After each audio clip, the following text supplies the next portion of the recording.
Hey guys, this is gonna be my reaction to target audience's reaction of Chain of Command in season 6.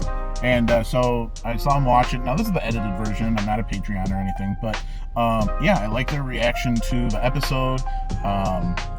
It's hard for me to gauge some people's reaction to seeing this episode their first time as an adult, like in your 20s or 30s, versus myself and my friends that would watch Star Trek as teenagers. And I think a lot of my, when I would see this episode as a teenager, I was like, well, oh, Jellicoe, screw that guy, and he's coming off such a hard ass.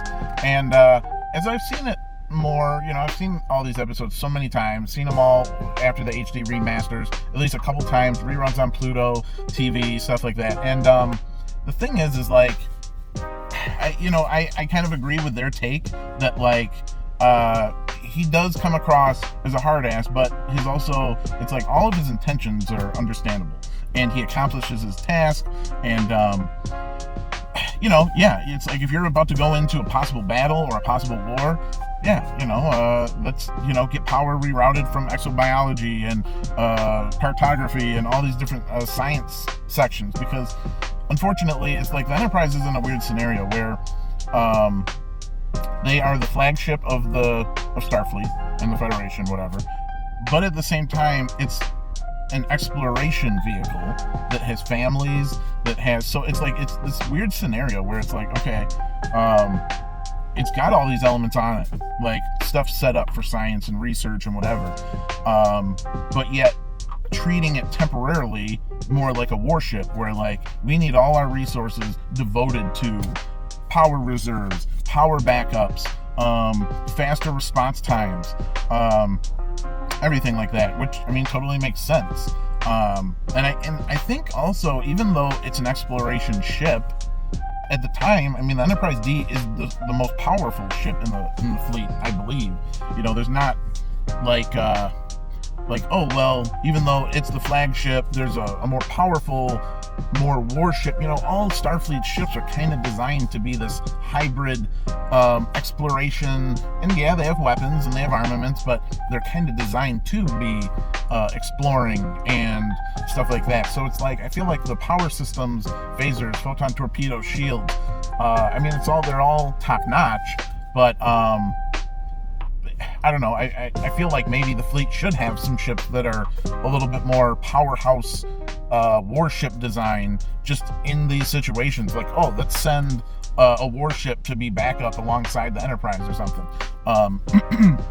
That can even take the lead if need be, that doesn't have family and stuff on it, and is geared up for that 24/7, ready to fight, ready to go at it full bore. So but yeah, I agree that all these things that I've seen, seeing this episode for years, now I feel like, unless it was aired out of order, I could have sworn Troy was in a uniform like 2 or 3 episodes before this, and I was like, wait, because as the season overview, they're like, oh yeah, Troy starts wearing the uniform after this episode when Jellicoe kind of calls her out on it.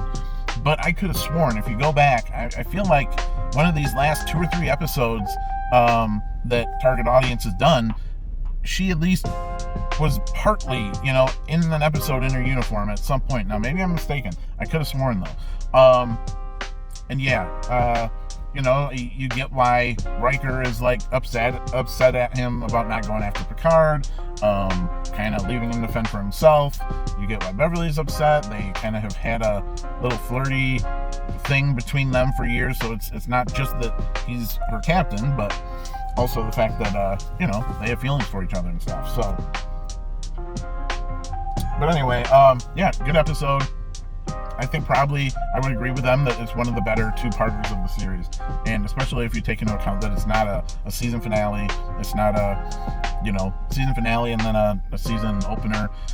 A much stronger episode than like Time Zero or something like that. So, and I agree with them too that like the first episode, it wasn't really just all build up.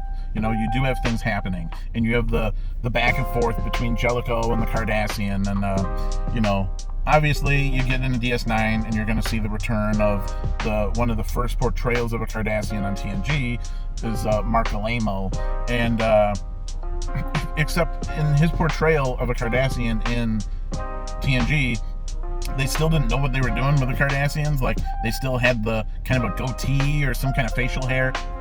That you never see again in the show. It's not like, oh, maybe, you know, some have facial hair, some don't. Like, I can't think, I don't recall ever seeing a Vulcan or a Romulan with facial hair, to my recollection. A Ferengi, anything that needs like a lot of makeup. And they must have just decided for these races it's a better look. But it's like you get Spock in the alternate universe having a goatee, but it's like, and maybe because he's half human, but you never, unless I'm, you know, blanking out on a few. I mean, obviously Klingons, but I feel like you don't see it a lot with some of these other races. And so, yeah, Cardassians are the same way. Like, you never see facial hair on a Cardassian ever again. And but yeah, he's you know, Gul Dukat is my favorite of all time Cardassian, and as you get into DS9 you see why. But the guy who played this guy, you know, very kind of beady eyes, or, you know, like his eyes, I think, will really stand out with this guy. And just good acting overall, good episode. And yeah, that'll about do it with my thoughts of their reaction and the episode in general. And I'll see you guys next time.